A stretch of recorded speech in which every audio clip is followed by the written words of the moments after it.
প্রিয় মহাকালের সঙ্গীগণ, আসসালামু আলাইকুম। আমি সহজ কবি আপনাদের সামনে আজ এমন এক আলোচনা নিয়ে এসেছি যা আপনাদের অন্তর কাঁপিয়ে দেবে, আপনাদের চিন্তায় আলোড়ন তুলবে। আমাদের আজকের বিষয় রোজা, উপবাস নয়, আত্মার জাগরণ। বন্ধুগণ, আমরা বছরের পর বছর রোজা রাখি, ভোর থেকে সূর্যাস্ত পর্যন্ত ক্ষুধা তৃষ্ণা সহ্য করি। কিন্তু প্রশ্ন হলো, এই রোজা কি শুধুই না খাওয়ার নাম, নাকি এর ভেতরে লুকিয়ে আছে আত্মার জাগরণের এক গভীর সেতু? একটু ভাবুন তো, যদি রোজা কেবল না খাওয়ার নাম হতো, তবে কি পিপাসার্ত পশু পাখিও রোজাদার হতো না? তারা তো দিনের পর দিন খাওয়া ছাড়াই থাকে। তাহলে মানুষের রোজা ভিন্ন কেন? ভিন্ন এই কারণে, মানুষ শুধু দেহ নয়, মানুষ আত্মা। আর রোজার প্রকৃত উদ্দেশ্য হলো সেই আত্মাকে জাগানো, সেই হৃদয়কে পরিশুদ্ধ করা, যা আল্লাহর দিকে টেনে নিয়ে যায়। শরীয়তের দৃষ্টিতে রোজা মানে ভোর থেকে সন্ধ্যা পর্যন্ত পানাহা ও যৌন সম্পর্ক থেকে বিরত থাকা।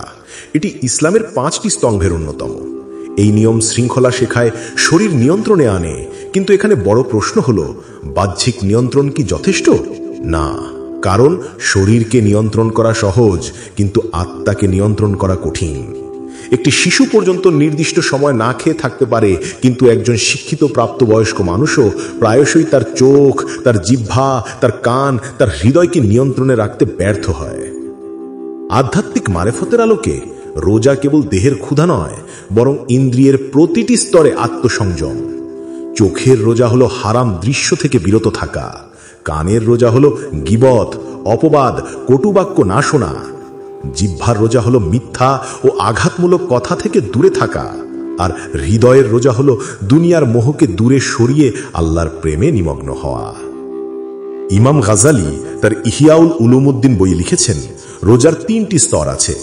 প্রথম স্তর হলো সাধারণ রোজা, যা শুধু দেহকে খাওয়া থেকে বিরত রাখে। দ্বিতীয় স্তর হলো বিশেষ রোজা, যেখানে চোখ, কান, জিহ্বা সবাই নিয়ন্ত্রণে আসে। আর তৃতীয় স্তর হলো সর্বোচ্চ স্তরের রোজা, যেখানে শুধু আল্লাহর দিকে মনোযোগ থাকে, অন্য সবকিছু থেকে মন সরিয়ে নেওয়া হয়।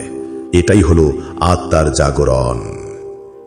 ভাবুন, একটি প্রদীপ আছে, তাতে যদি শুধু কাঁচ থাকে, আলো জ্বলবে না। প্রদীপের ভেতরে তেল থাকতে হবে, সলতে থাকতে হবে, তবেই আলো জ্বলে। রোজাও তেমন, যদি শুধু বাহ্যিক খোলস থাকে, না খাওয়া না পান করা, তাহলে এটি প্রদীপের ফাঁপা কাজ ছাড়া আর কিছু নয়। কিন্তু যদি এর ভেতরে থাকে তাকওয়ার তেল, আত্মসংযমের সলতে আর আল্লাহর প্রেমের আগুন, তবেই জ্বলে উঠবে সেই আত্মার আলো, যা পুরো জীবনকে আলোকিত করবে। বন্ধুগণ, রোজার এই আত্মিক দিকটি যদি হারিয়ে যায়, তবে আমরা কেবল ক্ষুধার্ত দেহ নিয়ে থাকি, তখন রোজার উপকার আনে না। প্রিয় নবী মুহাম্মদ সাল্লাল্লাহু আলাইহি ওয়াসাল্লাম বলেছেন, অনেক রোজাদার আছে যাদের রোজা থেকে শুধু ক্ষুধা তৃষ্ণাই পাওয়া যায়। এই বাণী আমাদের গভীরভাবে ভাবতে শেখায়, আমাদের আত্মাকে জাগাতে বাধ্য করে। মনোবিজ্ঞানের গবেষণায় দেখা গেছে, মানুষ সহজেই শারীরিক ক্ষুধা সহ্য করতে পারে, কিন্তু মানসিক বা আবেগিক ক্ষুধা, যেমন স্বীকৃতির ক্ষুধা, যৌন ক্ষুধা, ক্ষমতার ক্ষুধা, এসব নিয়ন্ত্রণ করা অত্যন্ত কঠিন। তাসাউফে বলা হয়, প্রকৃত রোজা হলো নফসকে দমন করা। নফসের ইচ্ছা যখন দমিত হয়, তখন আত্মা আল্লাহর প্রেমে ডুবে যায়। তখন রোজা হয়ে এক মহা সাধনা। আমি একটি কাহিনী শেয়ার করি। এক সুফি ছিলেন, তিনি 40 দিন রোজা রাখলেন। কিন্তু তিনি শুধু খাবার থেকে বিরত থাকলেন না, চোখ, কান, জিহ্বা সবকিছু নিয়ন্ত্রণ করলেন। 40তম দিনে তিনি বললেন, আজ আমার আত্মা ক্ষুধার্ত নয়, আজ আমার আত্মা তৃপ্ত, কারণ আমি আল্লাহর প্রেম খুঁজে পেয়েছি। বন্ধুগণ, এই হলো প্রকৃত রোজা। রোজা আমাদের শেখায়, দুনিয়া ক্ষণস্থায়ী, কিন্তু আত্মা চিরন্তন। রোজা আমাদের মনে করিয়ে দেয়, ক্ষুধা কেবল দেহের নয়, আত্মারও আছে। সেই আত্মার ক্ষুধা মেটে না রুটি ভাতে, মেটে শুধু আল্লাহর স্মরণে। যখন আমরা দেহকে সংযত করি, তখন আত্মা মুক্ত হয়, আর তখনই রোজা হয় এক আত্মিক বিপ্লব। তাহলে প্রিয় দর্শক, আমরা কি কেবল ক্ষুধা তৃষ্ণার রোজা রাখবো, নাকি আত্মার রোজা শুরু করব? আমরা কি কেবল বাহ্যিক রোজার প্রদীপ ধরে থাকবো, নাকি তাকওয়ার তেল দিয়ে সেটিকে জ্বালাবো? আপনি আর কতদিন ছায়ার সাথে বন্ধুত্ব করবেন? আপনি কি সত্যি আত্মার ক্ষুধা মেটাচ্ছেন, নাকি শুধু দেহকে ক্লান্ত করছেন? আজই যদি আত্মার রোজা শুরু না করেন, আগামীকাল কি তা সম্ভব হবে? আমি সহজ কবি আজকের লেকচার এখানেই শেষ করছি। বন্ধুগণ, লেকচারের প্রতিটি মুহূর্তে যদি কিছু শিখে থাকেন তাহলে চ্যানেলটি সাবস্ক্রাইব করতে ভুলবেন না, কারণ আগামী প্রতিটি আলোচনায় থাকবে নতুন এক আলোকধারা, নতুন এক আত্মার যাত্রা। চলুন দর্শক, আজকের মূল থিম সম্পর্কে কিছু ধর্মীয় নির্দেশনা শুনি। প্রিয় মহাকালের সঙ্গীগণ, আজকের আলোচ্য বিষয় অনুযায়ী শুনুন ধর্মগ্রন্থে কি বলা হয়েছে। হে মুমিনগণ, তোমাদের উপর রোজা ফরজ করা হয়েছিল যেমন তোমাদের পূর্ববর্তীদের উপর ফরজ করা হয়েছিল, যাতে তোমরা পরেজগার হতে পারো। সূরা বাকারা 2:183। রাসূলুল্লাহ সাল্লাল্লাহু আলাইহি ওয়াসাল্লাম বলেছেন, যে ব্যক্তি রোজা রেখে মিথ্যা কথা বলা এবং মন্দ কাজ করা থেকে বিরত থাকে না, আল্লাহর কাছে তার পানাহার থেকে বিরত থাকার কোনো প্রয়োজন নেই। সহিহ বুখারী। সহজ কবির সরল কাব্য। ক্ষুধা কি রোজার আসল মানে, নাকি তৃষ্ণা দমনের পরীক্ষা? না, রোজা হলো অন্তরের জানালা খোলার চাবি, যেখানে দেহের নীরবতা ছুঁয়ে যায় আত্মার জাগরণ। চোখ যখন হারাম দৃশ্য থেকে ফিরে আসে, কান যখন মন্দ বাক্য শুনতে অস্বীকার করে, জিহ্বা যখন বিষাক্ত শব্দ ছেড়ে নরম কথায় ভরে ওঠে, তখনই শুরু হয় আসল রোজা। তখনই আত্মা খুঁজে পায় তার নিভৃত আলো।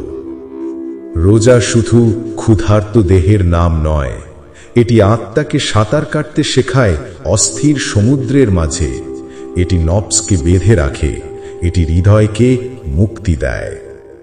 হে মানুষ, রোজা মানে ক্ষুধা নয়, এটি ভালোবাসার এক পবিত্র সেতু, যেখানে দুনিয়ার মোহ বিলীন হয়। শুধু আল্লাহর নৈকট্যের সুগন্ধে ভরে ওঠে মন।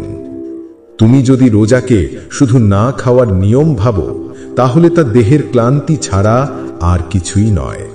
কিন্তু যদি তুমি রোজাকে আত্মার জাগরণ বানাও, তাহলে প্রতিটি মুহূর্ত হবে স্বর্গীয় আলোয় ভরা। প্রিয় সঙ্গীগণ, একটি প্রশ্ন জাগে সহজ কবির মনে। আপনি কি শুধুই দেহের ক্ষুধা থেকে বিরত আছেন, নাকি অন্তরের গভীরে আত্মার রোজা জাগাতে পেরেছেন? কমেন্টে আপনার মতামত লিখে জানান। আপনার গঠনমূলক কমেন্টের অপেক্ষায় রইলাম।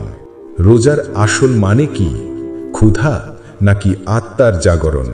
মোটিভেশনাল স্পিচ বাই সহজ কবি। দুটি গুরুত্বপূর্ণ প্রশ্ন। রোজা কি শুধুই দেহের অনুশাসন, নাকি এটি আত্মার মুক্তির এক দ্বার? এই প্রশ্নগুলোর উত্তর পাবেন আজকের টাইমলাইনে। সম্পূর্ণ লেকচারটি শুনুন, তারপর ভাবুন আপনি এই সাধনার কোন স্তরে দাঁড়িয়ে আছেন। একটি বিনীত নিবেদন, মহাকালের সঙ্গী ইউটিউব চ্যানেল সার্চ করে সাবস্ক্রাইব করুন এবং বিভিন্ন শিক্ষামূলক কন্টেন্ট দেখুন। ধন্যবাদ আনতে সহজ কবি।